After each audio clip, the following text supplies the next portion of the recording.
Welcome to Commercial Kitchen Chronicles, the podcast dedicated to the commercial food equipment repair industry. My name is Pat Finley. I am a lead master certified technician at General Parts Group and a certified semester trainer. My goal is to shine a light on what I believe to be one of the most interesting and rewarding industries a field service technician can work in. I love the work I do, and I'm glad you're here listening to this podcast. In this episode, we have Matthew Pryce with Centrotherm Eco Systems. We talk about their products, their podcasts, Squid Games 2, and Matthew even plays a song for us. What's up, everybody, and welcome back to another episode of the Commercial Kitchen Chronicles. Tonight, I have Jason with me, and we are joined by a very special guest, Matthew Pryce from Ecotherm. I messed up every time. Centrotherm Eco Systems. Man, I like Ecotherm though. That's not bad. I've only had like a little sip, and I'm already messing it up. So, what's going on, man? How are you? I'm doing excellent. Thanks for having me. Nice to chat with you guys. We've been chatting a little bit over the last couple of weeks, getting ready for this and whatnot. Thanks for having me. It's a pleasure to be here. Sweet. I didn't know if I was going to expect you at home or if you're going to be at the work studio or what was going on. So, well, it's 8:00. So, I guess I could have went into, this is my like music zone. Obviously I got like guitars and stuff up the wazoo over here and the gig lighting and Marshall stack and what have you. This is where I play.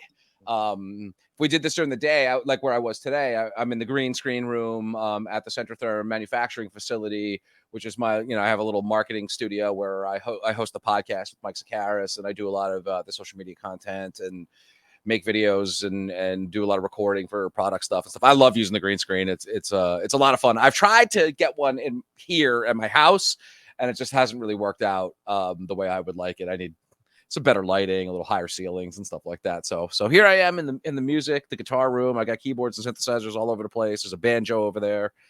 It's where I spend as much time as I can when I'm not marketing Vent Pipe. Man, that's a lot going on in there. How many different instruments do you have in there? Oh my God.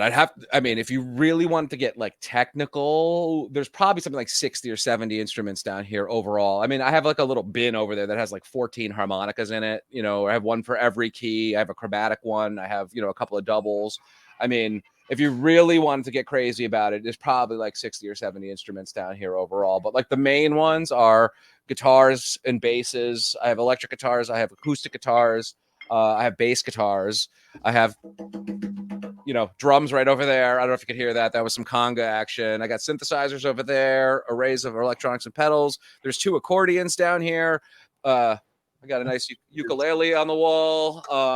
There's amplifiers. I got Irish whistles. I got, I'm forgetting like a whole, there's a Greek bouzouki that I bought in Athens, Greece behind me. It goes on and on and on and on. And I can play some of them very well, and I can play some of them. So were you in Athens for music or in the band? I was as a tourist, basically. That was last summer when, so my boss, Mike Sakaris, he's director of sales for Centrotherm. He's from Kefalonia. And I went to his, like the place where he was born, the island that's on the west coast of Greece, let's say. And, me and my wife went out there for a couple of days. I had the best tour guide ever, a guy from the area. And then we flew to Athens where we did like all the tourist stuff and just pounded the pavement and went to the Acropolis and the Roman Agora, the Greek Agora, etc. And it was actually my wedding anniversary while we were there. And I want to say it was like maybe 5, whatever it is the steel anniversary or the metal anniversary. I forget. And we synthesized that the strings of a bouzouki, which is like a Greek guitar, was the right kind of gift for that particular like year anniversary present, whatever it was. So sweet, that's cool. Yeah, it's a cool instrument. So is the music a hobby or are you in a band? So I would be hesitant to call it a hobby because I do have a degree in music. Okay. So I have played guitar, since I was like 15. So, 150 years at this point. I played bass and piano for about the same amount of times.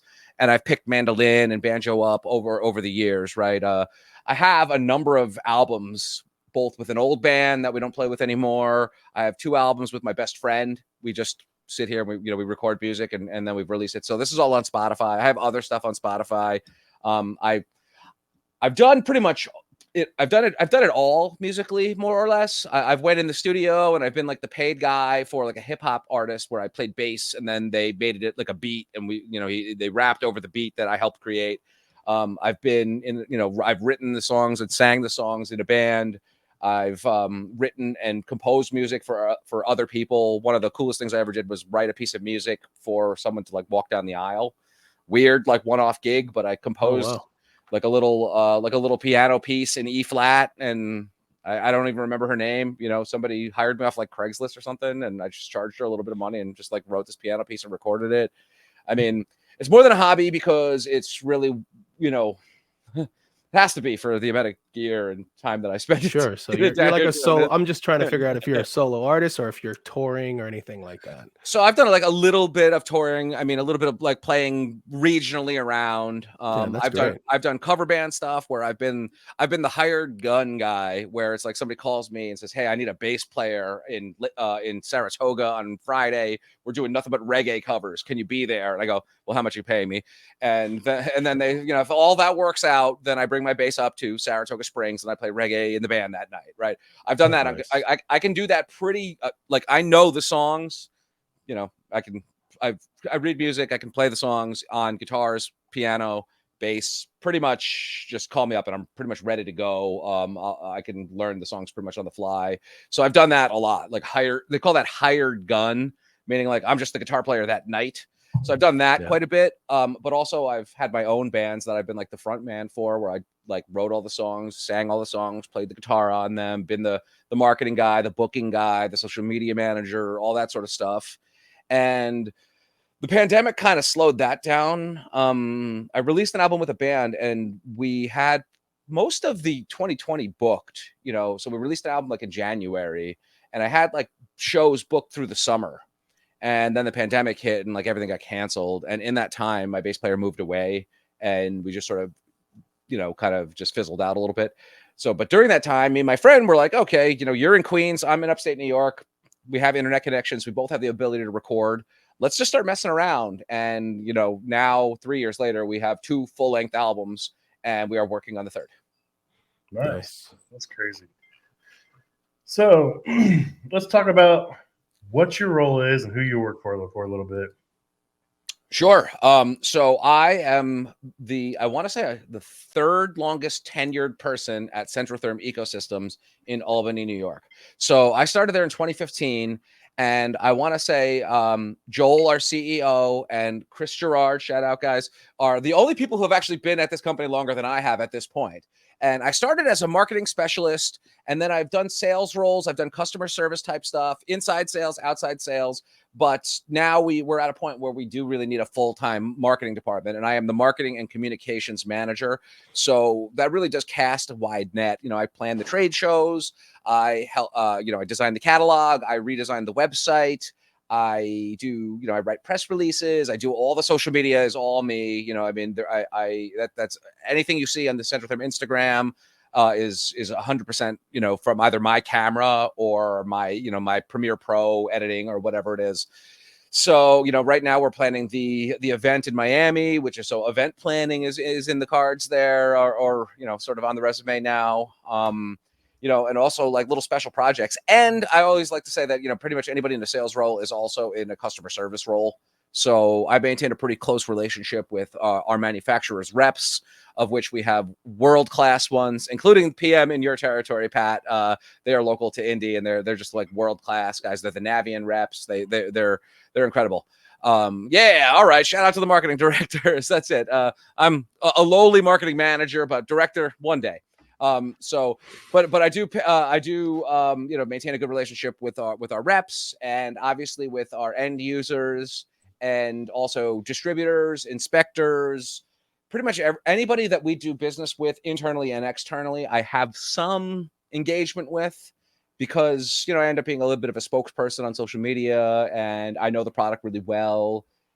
So, I kind of am a fill-in person often too. So you'll see me at the trade show, or you'll see me at the counter day. You'll see me at a job site. You'll see me filming content that is either both product related or goofy social media stuff, taking photos. I'm certainly the Centrotherm archivist since I've been there for so long. I have photos of everything, video of everything, and I deploy those on MS Teams internally where appropriate. It's pretty funny. Yeah, I wear kind of a lot of hats because I have been there for quite some time now, and we've grown a lot, which has allowed me to kind of like grow into this role a little bit, or it has grown with me.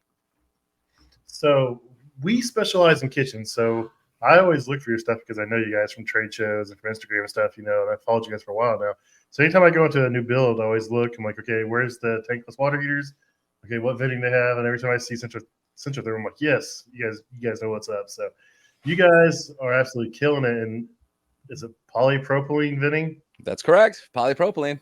Polypropylene. So yes, indeed. So that obviously, well, not obviously, but polypropylene is let's call it a superior polymer to polyvinyl chloride and some other stuff that has been used historically for venting applications.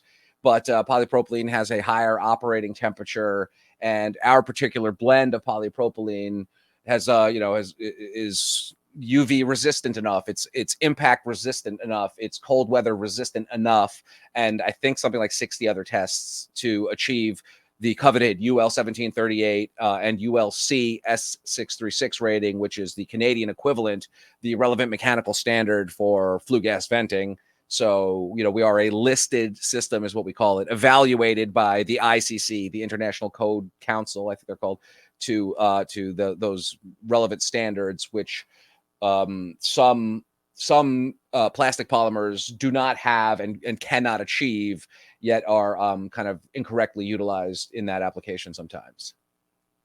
Yeah, it's a crazy world. Like, I didn't realize how important it really is. I mean, I knew it was important, but I didn't realize the actual importance of it.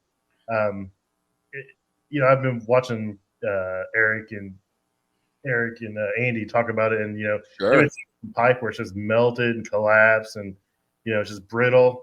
And Andy's been showing a ton of your guys' stuff here lately. He's been putting in, and it's pretty cool product. So I'm looking forward to it.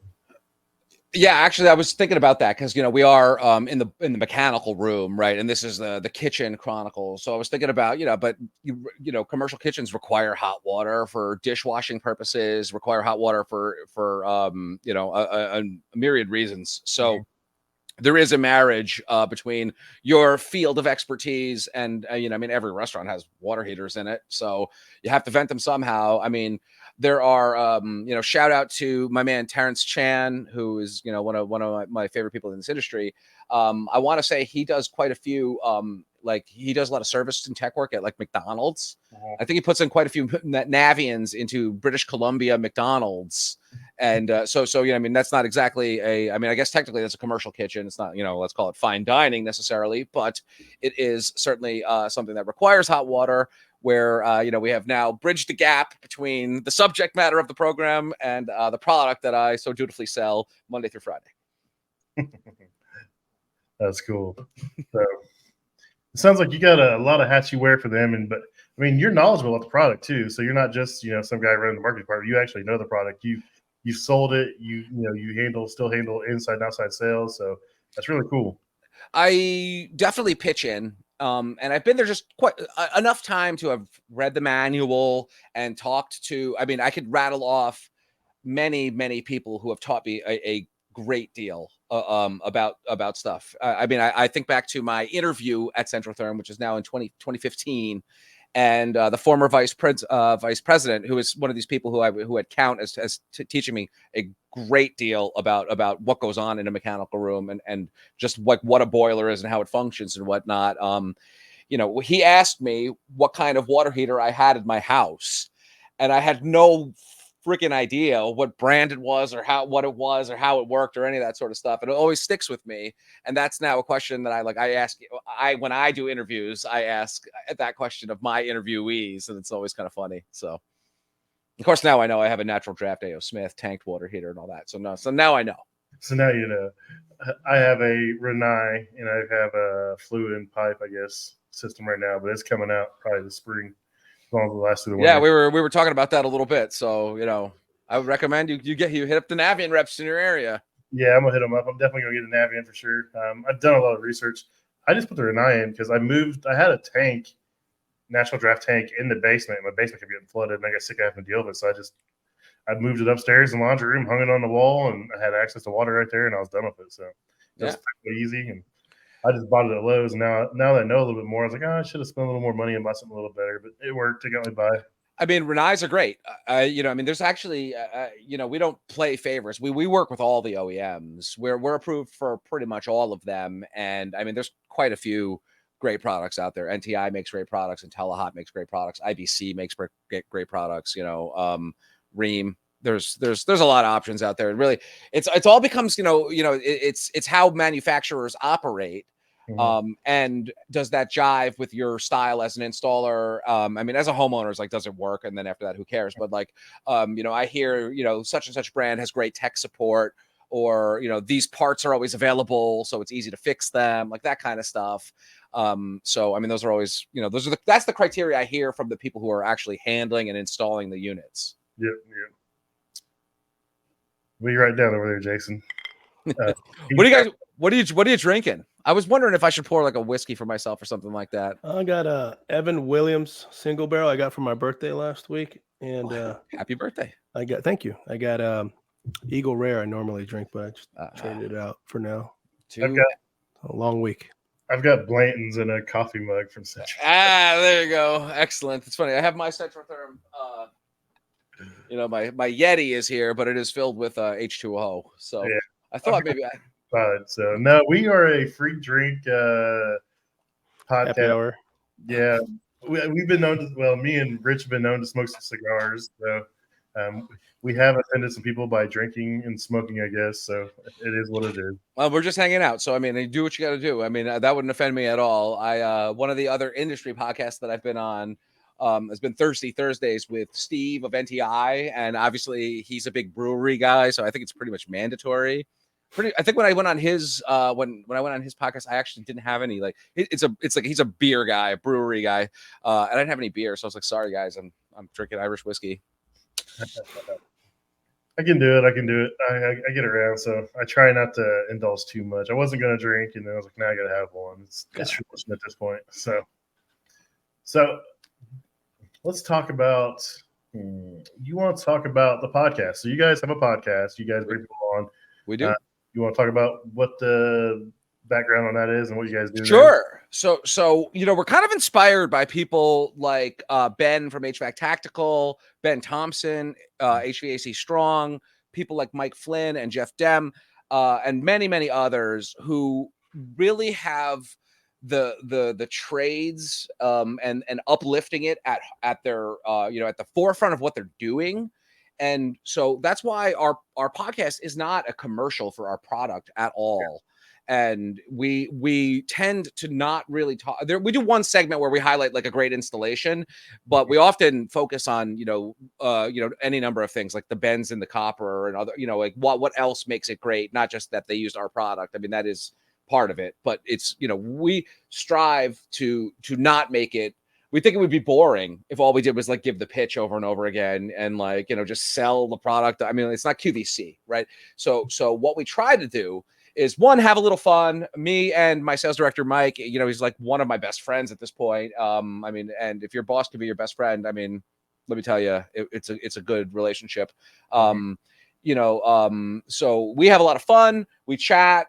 We kind of cut it up a little bit and laugh. We discuss the matters of the day and, like that kind of stuff. And then we try to have on kind of an inspirational guest. Mm-hmm. And we've been really, we've had some all-stars on our podcast. And we've also run the gamut of different types of organizations and different like parts of the value chain. And, so we've had plenty of, we've had plenty of like influential contractors on, let's say influential end users. Terrence has been on. Both Ben Thompson and Ben Poole have been on. Flynn's been on. We could just go on and on and on. We've had loads of these guys on all the time, but we also have had, like Kurt Pickering, who maybe you don't know because he's in Canada, but he runs. He's a pretty notable wholesale distributor who offers like a very interesting service as part of it, as part of his business called Pacific Clean Air. So he's a wholesaler. He's a parts supplier, and I mean he's also a hell of an interesting guy. He's the first guest that we had that also had an IMDb credit to his name, so we'll put that out there. But so he's a wholesaler. We've had the CEO of Hardy on, Talbot. Talbot G. Hardy is I don't know if you guys are familiar with Hardy. It's the Heating, Air Conditioner, Refrigeration Distributors International. It is a organization that's based in Columbus that is basically there for uplifting the trades, right? So I mean, we're not just having just anybody on. We want people who have a unique knowledge about the industry, that also have that sort of passion, talk that bring a positivity and also a unique sort of perspective, let's say. So we have a lot of fun. I mean, and I love doing it. It gets to, I love doing media. So there's that. I also love editing stuff in Premiere Pro. I never thought I would want this before, but working this job and doing a lot of the Instagram content and a lot of the video content has really made me want to direct a movie, or at least DP a movie, right? Like do something on a larger scale where I'm thinking about colorism, and I'm thinking about lighting, and just beyond let's call it disposable Instagram reels that we forget about, and I would say I wanted to say 48 hours, but it's probably closer to 48 seconds. Blake, yeah, and you're on to the next one. So yeah. That's cool. Yeah, I seen Aiden was on there, and yeah, Aiden. He's my number one safe venting enthusiast. That kid is something else, man. He's all over the place.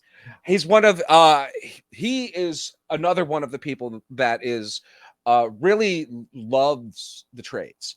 He's the kind of nerd who's going to be the invent a product that really makes life a lot better for people in terms of heating or air conditioner or something like that. He's always got his nose in a book, and it's always a technical thing. He knows the codes backwards and forwards. I mean, he's really a really fascinating, inspiring dude. We chat all the time too. I don't know if you saw, he's been making Centrotherm memes and stuff like that. It's so funny. He's super clever. I really like that dude. Yeah, he's pretty funny.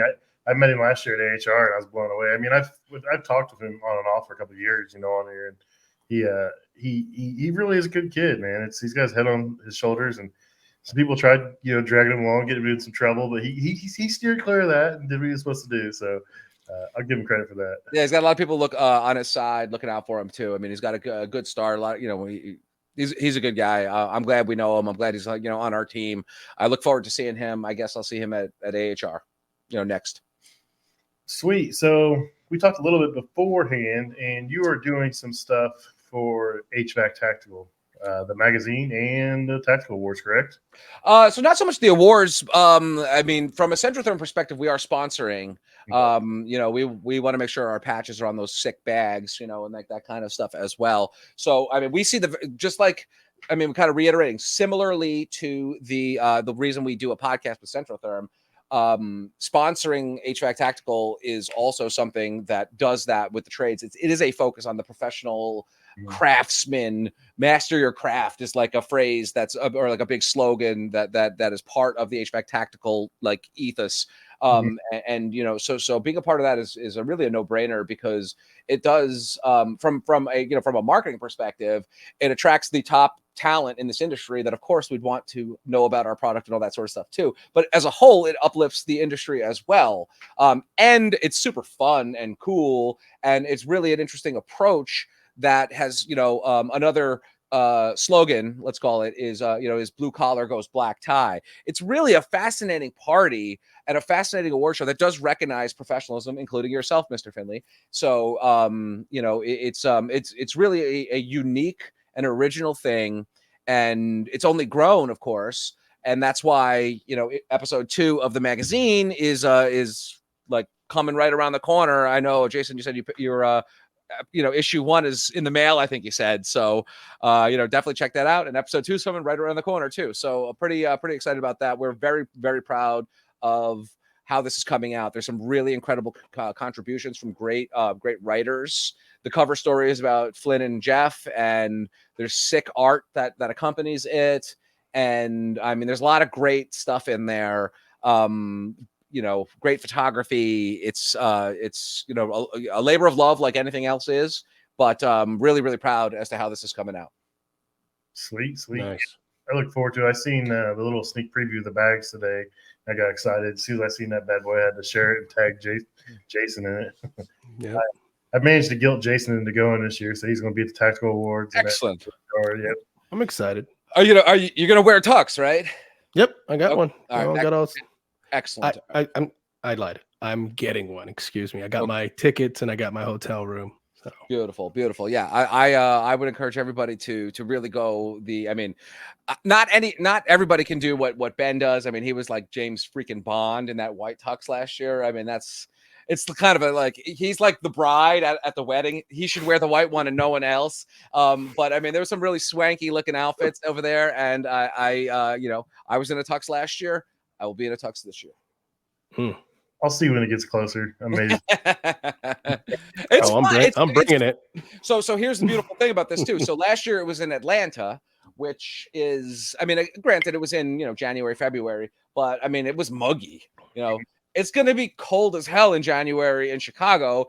That's perfect for wearing a tuxedo, at least. Exactly. I will not be a sweaty mess wearing that. I'll be actually comfortable. And, I'm definitely looking forward to that as well. It's kind of, anytime you get to put a tuxedo on for work, it's kind of a unique and interesting thing.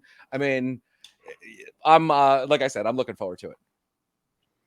Yeah, it's a crazy, it's a fun night. I never expected, to win, let alone, it's just amazing. The things that the people are there, the camaraderie, people from the internet you've never met in real life, and they'll talk to you like you've known since you guys were kids. It's amazing, and then I like the fact that it's gonna be a little longer this year, maybe, I think. So we'll see what happens. I mean, I don't like get kicked out and go back to my hotel, so I don't want to. Yeah, cool. It's I completely agree. There are some folks who, you chat with, in the DMs, or they maybe they use my product or something like that, and that's how it sort of starts or whatever. But it certainly goes way beyond that. And then you meet them in person, and they are that sweet person, like 9 times out of 10, and it's really nice. I am blessed to have made a lot of really, really great friends in this industry, and it becomes like a reunion sometimes at places like that.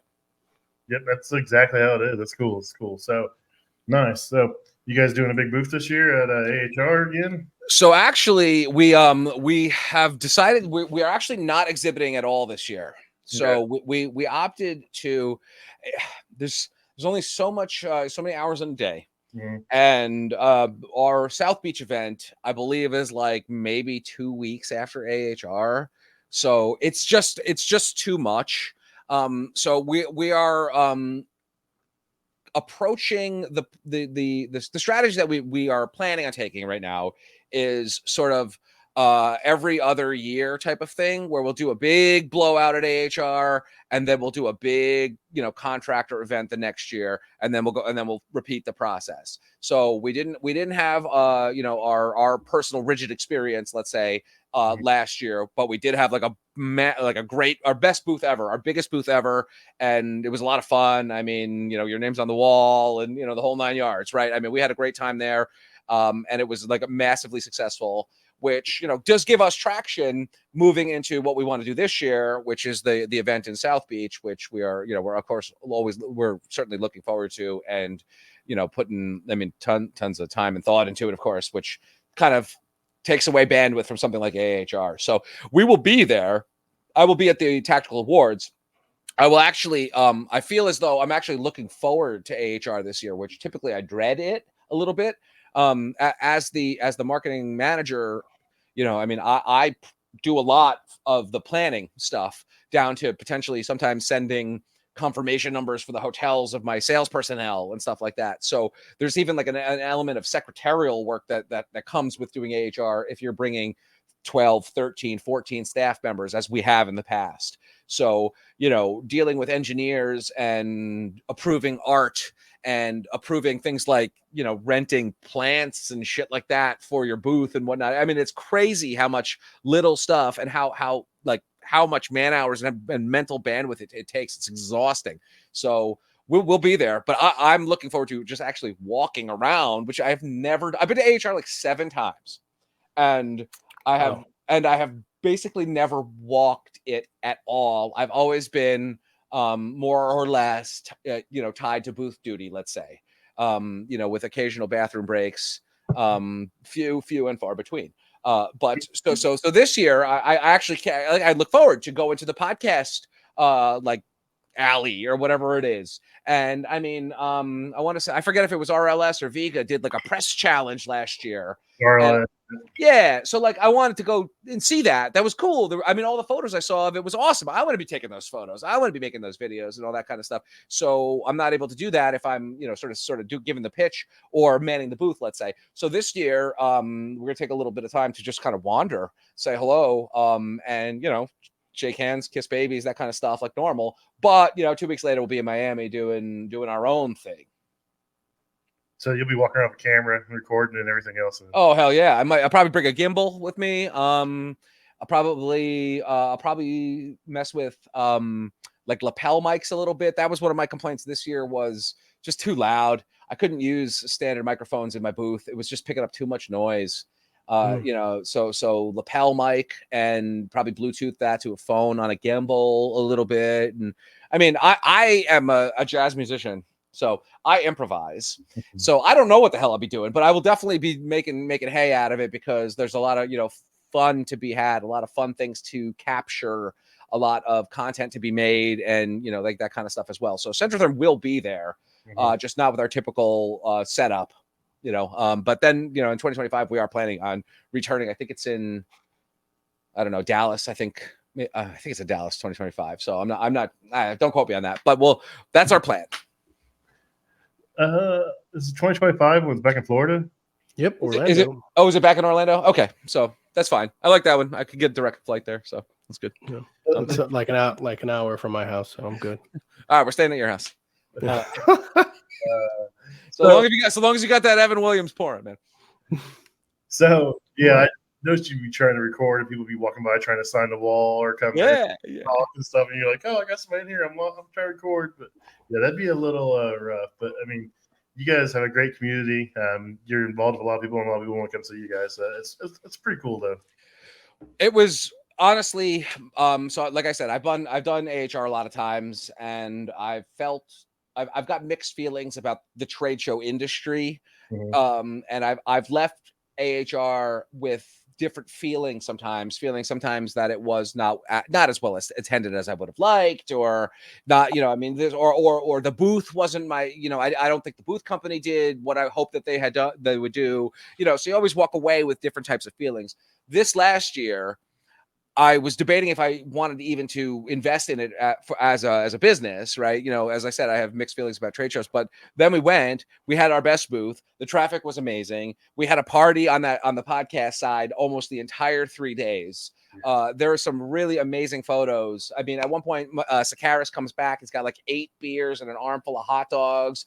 And we had like a little barbecue with, British Columbia's best over there. I want to say like Graham from Dispatch was there, and Terrence and Calvin from Impetus, and Ben Thompson. I mean, there was like we had like a whole crew just hanging out, having a beer in the booth, which to me is kind of something that is a lot more welcoming and nice than kind of force feeding a pitch to someone. I mean, there's a lot of people, there's a lot of sales activity that's going on there, which is very direct and, necessary or has its place. But, we have developed that community, as you said, that we had people just kind of wanting to be, just hanging out. We're here, you're here, your family. Like we were the Olive Garden of AHR last year. That's a good way to put it. It was a fun booth for sure. I had stopped by every time I came by, so it was cool. So, yeah, we had a great time. We're changing facilities. We are expanding our facility at Centrotherm. We're moving 16 miles north. So right now we're in downtown Albany. It's that way from where I'm sitting, about 9-ish minutes. We're moving that way in about for 20 minutes north of here or so, like doubling our footprint, et cetera, et cetera. I took that diamond plate cloth thing with all the stickers off the booth, and I cannot wait to hang it in my new office. That's nice. That's cool. So you want to talk about the Squid Games and what it's all about and what it's Sure. leading to? Well, I know we Sure. talked a little bit, but there's probably a lot of people who don't know what it is exactly. So, I mean, the one sentence summary is like it's a good time in Miami and a networking event. You know, I mean, obviously it's a little bit more than that because it's a big a big investment for Centrotherm as well. So there are there are metrics that we must hit, and there are things like all of the nerdy stuff that we have to talk about with corporate in order to approve such a what is a big expense. So what it is a networking and branding exercise that invites the top industry best, influencers down to Miami to play some games, go to the beach a little bit, network. I am one of the things that I floated that is going to happen. Last year, I got temporary tattoos. So, you got them slapped on there, and then, a couple days later, take a few showers and goodbye. Not this time around. I'm bringing a actual tattoo artist down, and we will be doing permanent tattoos on people. If you want to get the Centrotherm logo, that's up to you. That's not mandatory. I'm going to have I'm actually bringing the guy who's done like all of my stuff. Bringing him down to South Beach, and we'll have him prepare wrenches and HVAC related stuff, so he can start banging out quick ones so he can get through as many as possible. I am first in line, of course, but we will, so we're up in the game. So on Friday, the day after tomorrow, we're Mike and I are recording our next podcast, and our guest is Roger Wakefield, and so Roger is going to be. We'll be announcing something on that podcast that is what is Roger's involvement with what we're doing, and I mean, to give you a hint, let's just say I hope he has a suit that resembles Steve Harvey's.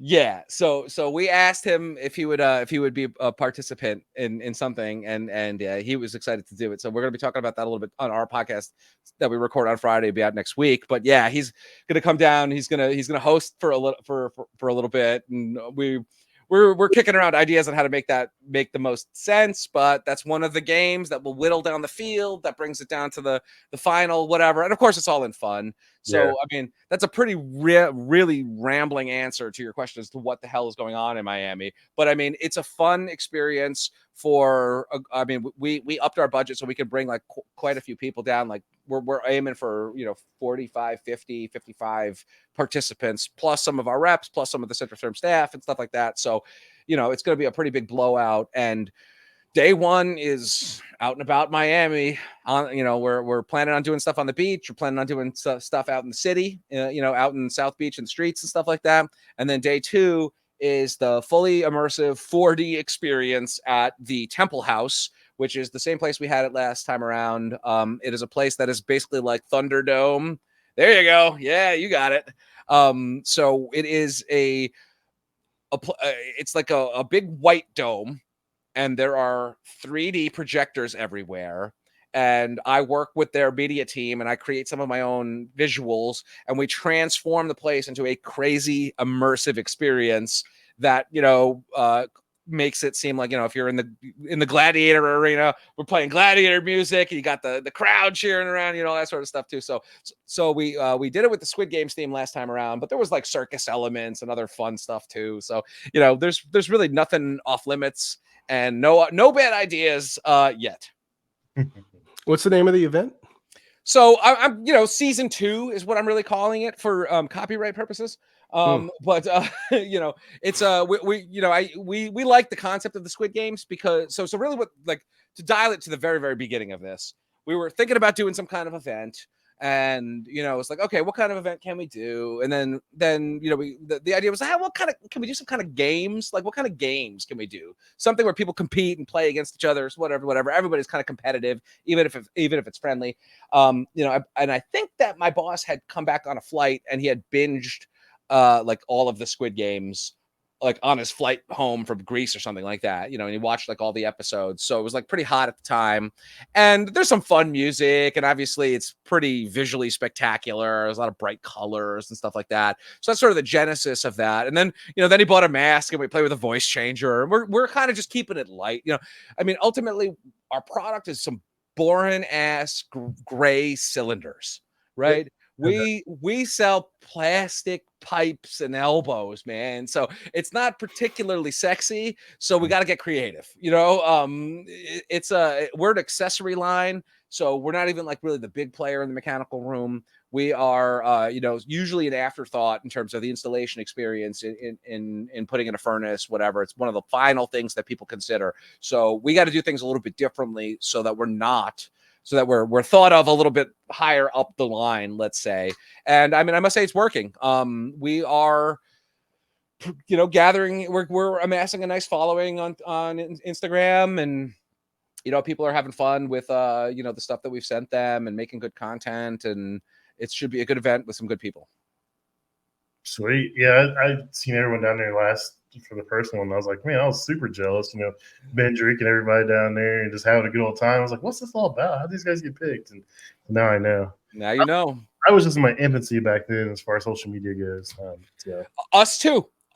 It was a big leap for us. I mean, 2 years ago, and we didn't know the people that we know now. We didn't have the same relationships that we've developed and grown since then. I'm 2 years closer with everybody. You know what I mean? So it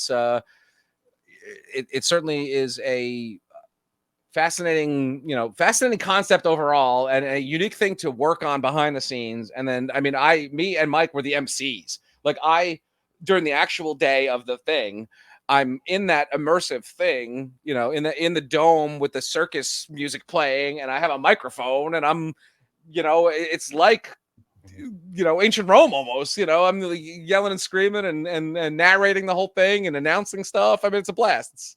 It's crazy. It's insane that I get to do that. Yeah, it's a pretty cool thing. I don't see anyone else. You have the rigid experience, the green experience stuff, but yours is a little different, and it's pretty cool. So I look forward to seeing what happens this year at it. That's for sure. Yeah, us too. Me and Mike have a meeting on Friday to like what's our next steps? What are we doing next? What are the boxes we got to check, et cetera, et cetera. I mean, you wouldn't believe. You should have seen the Excel spreadsheet that we had going into it last year, going into 2 years ago. We're booking people's flights, right? So we need everybody's like government name, and we need their birthdays, and we need all of this stuff. So, so we can make sure that everybody's name corresponds to the reservation on the hotel, that corresponds to transportation, that corresponds, all this. It's crazy how detail oriented it has to get sometimes. And luckily, Mike is really, really organized and energetic. And, he does a lot of that stuff, if not most of it. And he's way more organized than I am. I'm like I'm an ideas person, but also like a tactical person. Like, it's like, okay, it's time to make the video, or I'm going to record it. We'll edit it. We'll put it out, like that kind of stuff. But he's really the project manager overall. So it's a lot. I mean, it is an incredibly time consuming and encompassing, thing to put on. I mean, it's no small feat. I know there's a lot of interest in it. A lot of guys are excited for it. So we'll see what happens next. I'm sure there'll be some stuff out here soon. So, yeah. So you do a lot of, you said marketing stuff. So do you edit most of the videos that goes out for Centrotherm, or? So you talk about like YouTube products. I mean, basically all media that you see, everything that you see externally. If it doesn't predate me, there are some stuff that happened before I was around, but but that's few and far between, especially with a rebranding that I helped do in like 2018. So like anything with an old logo is really, really old at this point, but pretty much anything that you see on YouTube is me. I've either filmed and edited and produced it 100%, or I've taken some other person, somebody's given me some clips and I did the rest of it. Anything you see on Instagram is almost 100% me. I'm the only person who has like the Instagram password, right? So that means that I'm the only person who actually does the physical posting, who actually does the messaging, who actually does commenting and stuff like that. We're looking to change that a little bit because it is a lot to it's a 24-hour, 7-day a week situation doing that. But you know, I mean, in terms of the content, unless it's a photo that Mike took that he sent to me, which does happen, you know, I mean, geez, I have something like 27,000 photos and videos on my phone or something like that. And I mean, a ton of it it's funny. It's like you go, it's wild to scroll my albums, right? Because it's like, oh, I went to this wedding with my wife. Oh, okay, we went over here. Oh, it's a picture of a rabbit. And it's like, oh, all this large diameter venting. Oh, the event that we did with Centrotherm. Oh, that's a bunch of contractors. Oh, that's a training. You know, that's what I mean. That's what it is for 27,000 photos. So what's some of your favorite software you use to edit? So it's funny. I'm in marketing, right? I'm supposed to create brand allegiance and all that sort of stuff. I personally, I only, there's probably more, but I don't think I have two specific things, two brands that that I have loyalty to.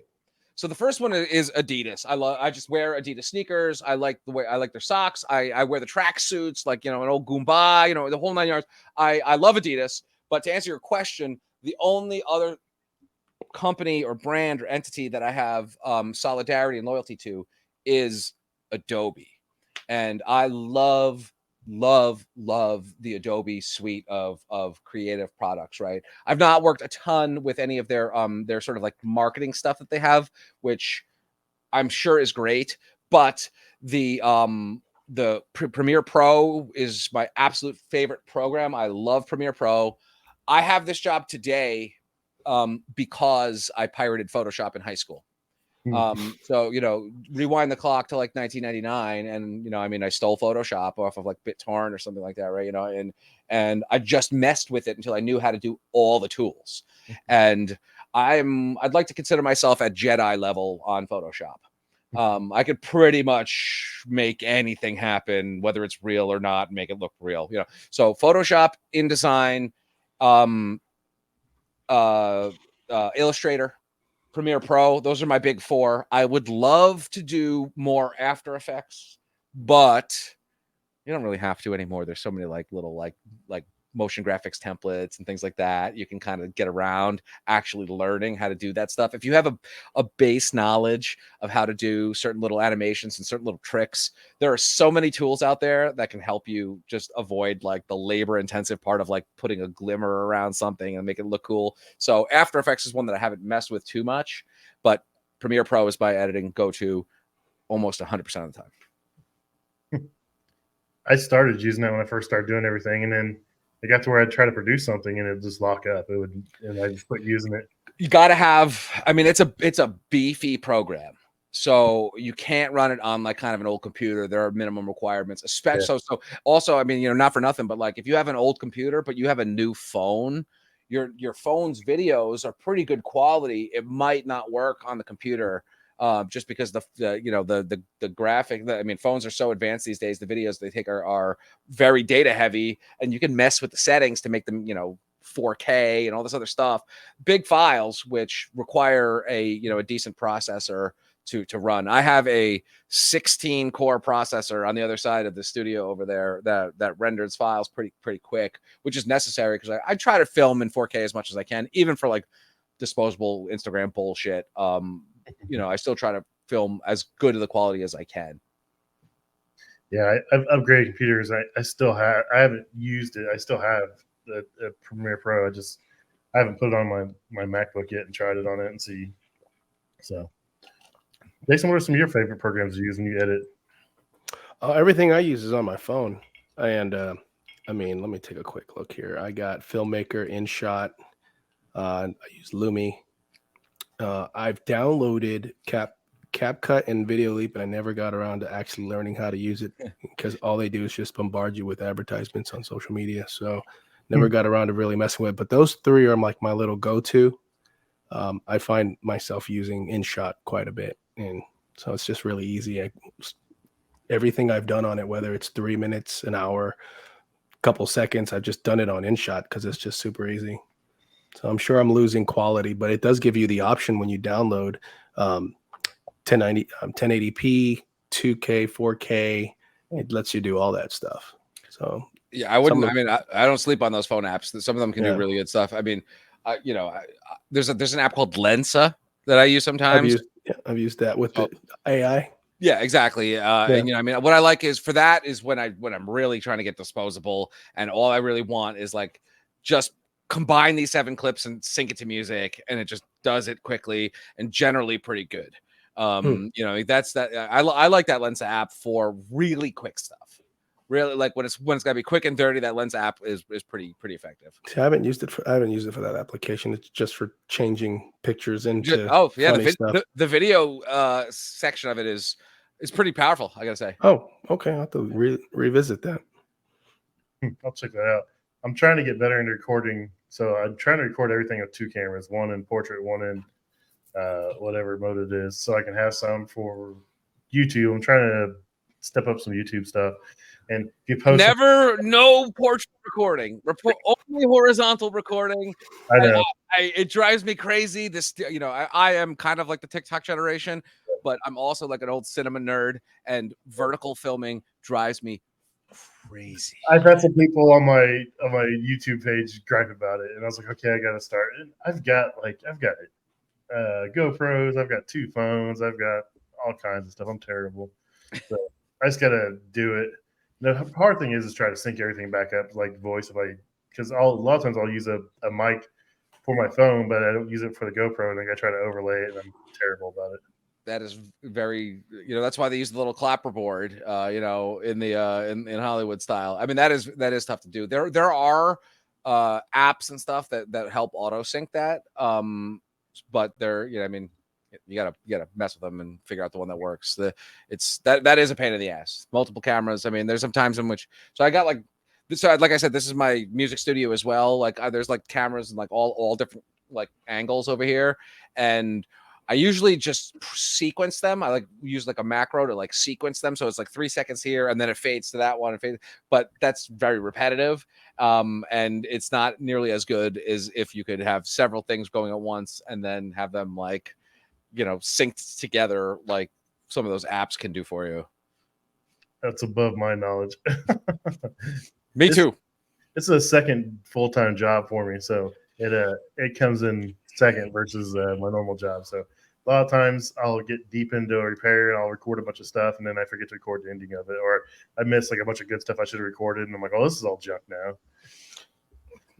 That is the creator's curse right there, right? You know, I've you know, there's been a couple times I was like, you know, I should have did a time lapse on that. You know, like that's perfect time lapse content. And it's like, oh dang, I forgot. Well, but it happens.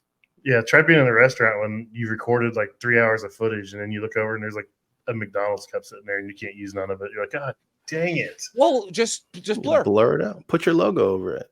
Watermark over top of it. Just blur it. I mean, I mean, that does require a little bit more advanced editing. Mm-hmm. I mean, I would be shocked if phone apps were able to do how exact that is. But for example, I have a couple of videos that I've taken in the manufacturing facility, and you know, when I scan across the like the bins of our raw material, there's like some kind of, I don't know, chemistry code on it. I honestly don't know what it is. I forget what it was, but I was just told that don't show it, right? So you do like a track mat is what it is, and you just track the blur over it. I mean, it's the same thing that people do with nudity or like license plates or somebody's face or anonymity and stuff. It's just get or crop it out. Yeah, crop it out. That's what I was thinking. The easiest thing for me, can burns and crop and be done with it. Yeah. Take your horizontal video. Now you have to turn into a vertical one because you cropped. So that's why I always tell these whippersnappers who are doing this vertical video that you can turn horizontal video vertical if you need to, but you can't turn vertical video horizontal. No, you get really short and fat. Yep. Well, I'm not even talking about the aspect ratio. Yeah. Like that's a whole other thing. Like if you want to mess with the aspect ratio, then it just looks like shit. But I mean, you know, if you can subset a vertical section of a landscape, but you cannot go the other way. Drives me crazy. Oh my God. Instagram reels are like I hate them. I hate them. Now I catch myself starting to record everything. So, okay, I'll do better. Well, you know, it's funny. It is the way it is. Everybody holds their phone like this, and it does maximize the screen. So I mean, I get it. You're using the utility of the phone itself, but I mean, it's just not the widescreen is just so much more elegant. Oh yeah, it does look a lot better. I'm not gonna lie.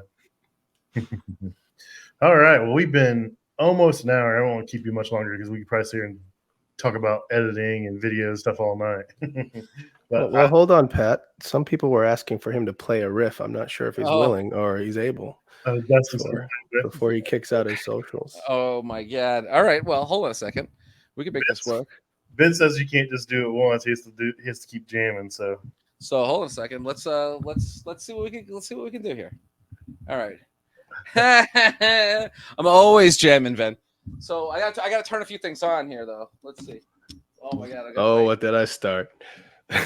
Dusty's fault.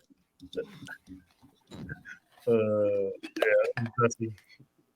And then someone wants to know if he wears Crocs.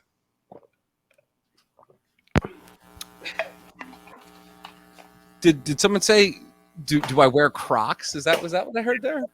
There's some people that follow several live streams and they like to ask the guests. Oh, all right. I mean, I own a pair of Crocs. I can't say I wear them with any great frequency. You know. That's funny. He's got all kinds of stuff in that room. They get everything fired up.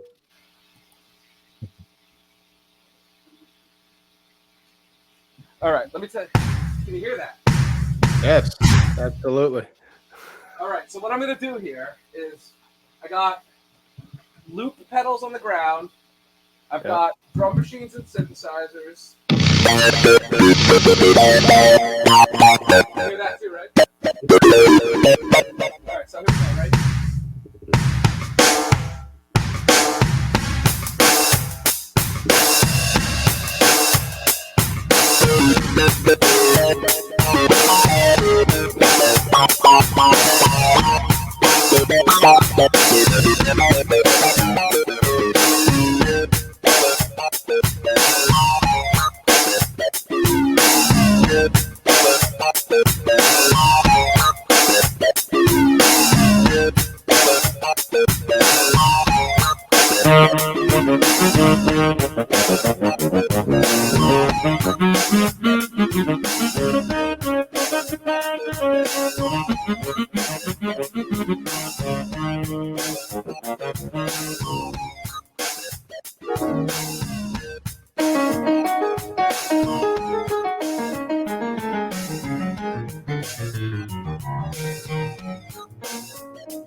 Forever. Oh, that was great. Thank you.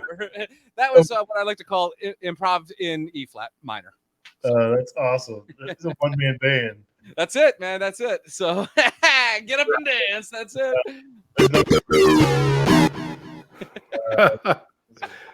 All right. So let's drop your socials. We gotta make sure we drop all Centrotherm stuff and sure. stuff, and then we'll get out of here. Yeah. So I mean, follow the Centrotherm account. It's Centrotherm Eco Systems. And follow me at Matthew Funtime. I'm usually I tag myself not I don't do too much shameless self-promotion from the Centrotherm account, but occasionally it does happen here and there.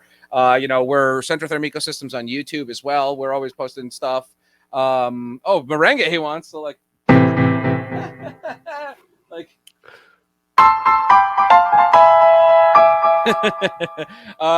so you can find us all. It's just Centrotherm, across the board. Facebook, LinkedIn, the whole nine yards. So yeah, if you have any questions, make sure you hit them up, man. They are very responsive on Instagram for sure, and they will get back to you.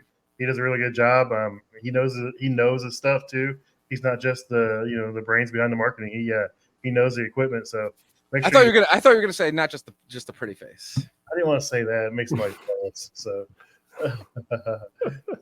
are you going to be performing at all at the awards? Are they going to have a band or just a DJ? A band is always a lot of fun, but the issue with a band though is depending on what it is, there's a lot of stuff that needs to happen. There's a lot of awards to give out. There's a lot of people make speeches and things like that. Like, where does a band fit in exactly? Music to play people off and things like that are, I mean, that's part of it, but maybe like a little jazz court, beforehand, or it's in Chicago, so really like a blues band in the beginning could be kind of sick. And I mean, I know the blues, so I play the blues. I could play trombone, but I can't read the music anymore. It's been a while, but I can jump in. That's it, man. We'll just keep it in B flat. You'll be all right. That's it. Well, thank you for coming on, man. Yeah, let's drop those. You already dropped everything? I did. Anything extra? That's all right, it. man. Well, hey, do me a favor, everybody. Make sure you guys follow Centrotherm Eco Systems. Make sure you follow the Mechanical Room podcast. I got some pretty cool announcements coming up, so make sure you guys do all that for me if you would, please. So have a good night, guys. Good night. If you guys would, please consider subscribing, rating, and reviewing the podcast. It really helps us grow and helps us know which direction to move in. Also, if you have any suggestions for guests, please email me at commercialkitchenchronicles@gmail.com. Or if you want to be a guest, email me. Love to have you guys on. Thanks a lot. See you next week.